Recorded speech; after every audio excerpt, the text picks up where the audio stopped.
Okay, I'm Geoffrey and World of Tanks. I started to stream on Twitch a couple of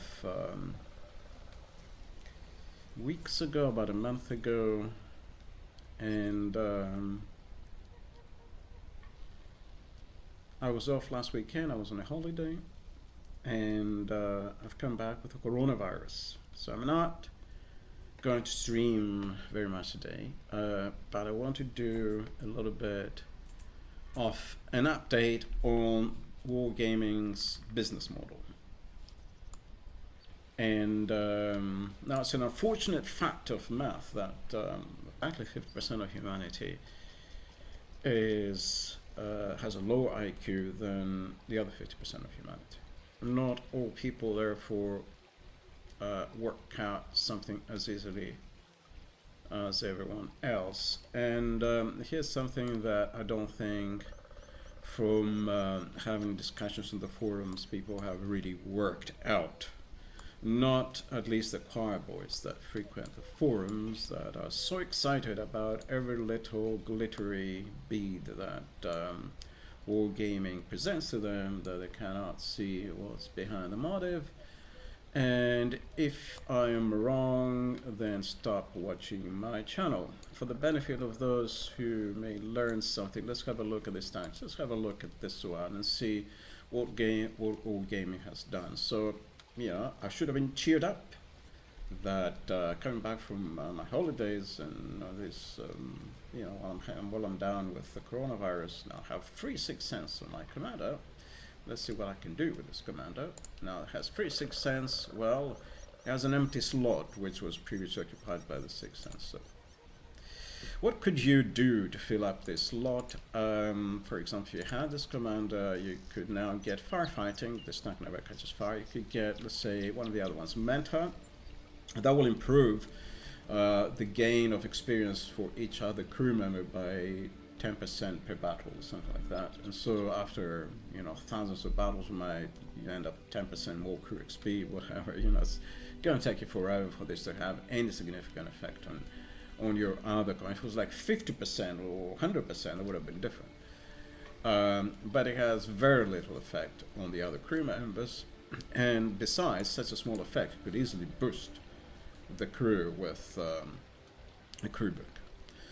If you haven't discovered what the crew books are, you can go here and work it out for yourself. So included crew books, yeah? You can click out and find out what they are. If you never use them to get 6 cents of your commanders, that's the way you do it. Now, what are the other skills? Let's just have a look again. The other skills were Mentor. Okay, that's useless. Firefighting, useless. Sound detection. Now, from where the circle of an artillery shot is, what are the likely positions the artillery can be? The enemy SPG, it's only going to be a couple of places on the map. Then you can go to a place where you'll be RT safe. You know where they fired, so you will not peek out around that location where it fired yourself in about 30-40 seconds time, wherever it's going to fire again. But you have a lot of time to do whatever you want until it has to fire again. And finally, you can actually hear the shot coming. So you have sound detection yourself because you can hear. Sound detection really here means that you get a visual that shows you where the shot is coming from. But the visual is only important if you're deaf, because otherwise you can hear the shell. There's only one YouTuber who uses this visual because he has a thing about arty and he wants to show visually that he's been hit by arty. Because this is his thing, he wants to show what art is, as an way, he kind of likes to show that.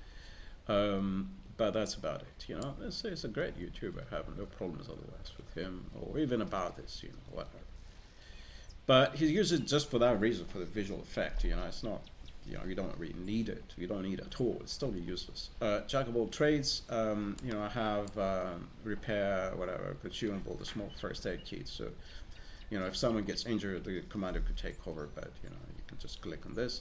Eagle Eye means that you can identify some, if the enemy vehicle's tracks are damaged, so it's totally useless. I had it on commander, it was totally useless. So basically, you have no use for this, if none of this is any useful, for this commander. So what can you do? Not much, because you cannot retrain. By the way, that's very interesting.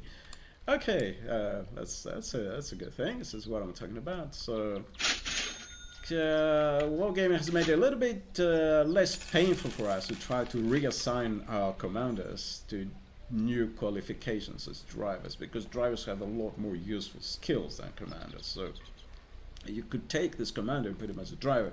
This particular one you cannot. Chuck Norris can only be a commander. I don't think you can you cannot reassign Chuck Norris. There was also a special voice and so on. But let's have a look. Can you find someone? Maybe you can reassign someone here. It's kind of special-ish. Can I reassign this one? Yeah, I can reassign this to another tank. Potentially. I don't need so many skills here. Personal file. Skills. You get repairs, but this tank has it's never placed 600 old battles in it. It's never bounced anything zero. It cannot even bounce machine guns shooting at its wheels. It doesn't bounce anything ever. So once it's spotted, it's used as a barn. It's extinguished. So you don't need repairs. You're just going to be extinguished anyway. So you could take this commander, who all the other skills are useless, and put firefighting. It's going to be extinguished in a flash. You don't need it. Okay, so you can put him in another tank, for example, as a driver. Then you spend 375 to do that. Put him in another, whatever. And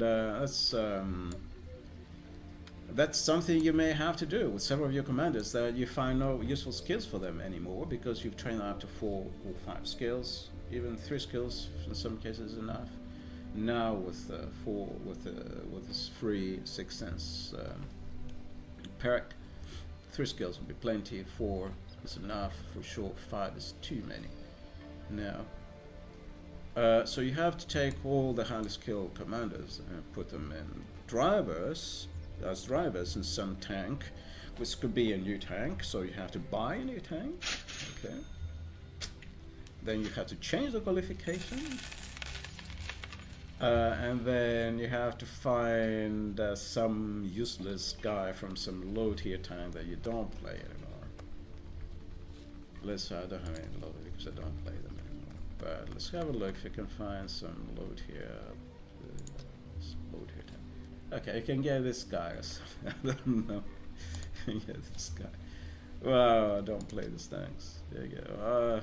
Whatever. You find someone somewhere. Yeah, you can put this guy as a commander. That SPG has plenty of whatever you need, and you can train him a little bit with a crew book.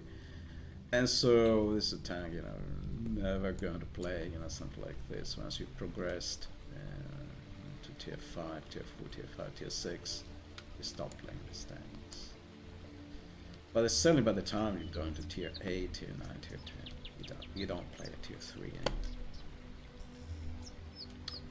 So, alternatively, what is that?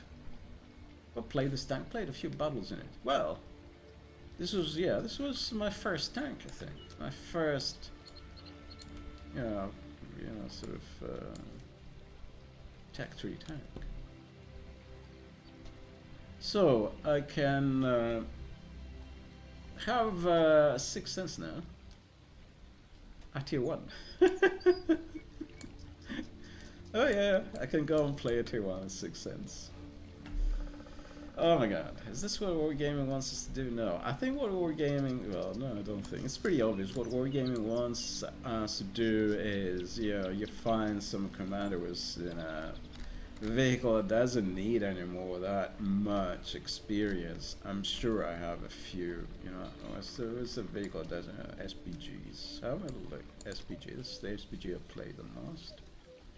For missions to cause damage to 7 vehicles in a battle and so on. So this guy has 4 and a bit skills. Wow. And that with 6th sense free, you can definitely put him on a driver in some tank. Let's say in some tank, I don't know. I don't have any useful tanks. Put him as a driver in. German tank. These crews are all somewhere else. They have crews for these. Put him here. I think I have a crew. Yeah, that's right. I have a crew. Yeah, I have a crew for him. It's another tank. Where can I put him? Yeah, it has a crew already. Yeah. Yeah. What? Yeah, maybe. Tier 4. I can take a tier 5 commander, put him in tier 4 tank as a commander potentially, or as a driver. I don't need him. You know, I can keep the commander here. It's gonna have now 2.5 skills. And I can top it up with a little bit of crew books. Given as a driver here, the driver's gonna have 4 and a bit skills, so it's gonna drive around and have all the driver skills. Have to spend some money on this though, you know, and then I have to move the driver off, and then, you know, that's 375 every time I do this to retrain a commander. Let's say from that SPG to this, you know, tier 4. Or you can buy a new tank, let's say, and then you can have the commander into a driver. Now, if you don't miss this window where we have this offer now for 375 per commander for reassignment of crew qualification, then you will have to pay 500 if you miss the opportunity to do this now. So you have to do this now. You have to get your cash out now. Yeah, that's the idea. So that's the wargaming business model, and that's how it was with the nerf, the high explosive nerf. Yeah. Why did they nerf high explosives? Nobody asked for it. I mean, in this case, some people said, "Oh yeah, Crew 2, whatever, 2.0, we don't want it, but it would be nice to have free 6 cents on our commands. It'd be nice to have all crew skills on our command. It'd be nice to have all crew skills on all our crews, whatever, you know." It'd be great to have free money. That'd be nice, you know, have free gold and whatever. Yeah, free, yeah, free house, and yeah, that'd be really nice. But the reality is, wargaming wants to make money, and so this is one way they're gonna make money. They have nothing to lose, you know. It's just a pixel, whatever thing that you have in the program. Click, you know, make free 6 cents free. 6 cents free. The reality is, then players will have to decide what to do now with all these commanders who are overqualified and have to spend money to move them around. Wargaming, all they did is spend. They told somebody to switch something in the code, you know. And then everybody has to spend money to get their crew commanders reassigned to other tanks because they're now too qualified, and then reassign this guy to something else, and you know, it's going to be a commander now, and the other guy is the commander from with the 4 or 5 skills is going to be a driver here, and then you have to buy some new tanks because you're going to have a lot of commanders that have no use, so you're going to spend money and silver, whatever, and you have to research the new tanks. And wow, you know, it's going to be for wargaming, it's going to be a good time for the next couple of weeks now. Some people like me are not really, you know, happy with having to do all this and don't have the time because I have a real job. May not bother, but the majority of gamers will start spending money, so that's good business for wargaming. That's all I had today. That's all I had to say for today. I may be going to play Total War games. Italian Wars, I had to start a campaign. I haven't started for a long time. I may show it. It's going to be a Twitch channel about Total Wars now, I guess, rather than wargaming. World of Tanks. If not Italian Wars, I may start a 1648 mod campaign. Level 2 Total War, 1648 mod. Or I will have to finish a Broken Crescent mod I've been working years ago, and it's only half finished. Done some progress, but it needs a lot more done. Or we just go back to playing 2.3, Broken Crescent 2.3. I had a mod for that was working fine, and it had the Gigia Catherine Dimis mod of Byzantine Boy that was great. version of total broken crescent. May do that, or may mod something else. Until then, thank you for watching.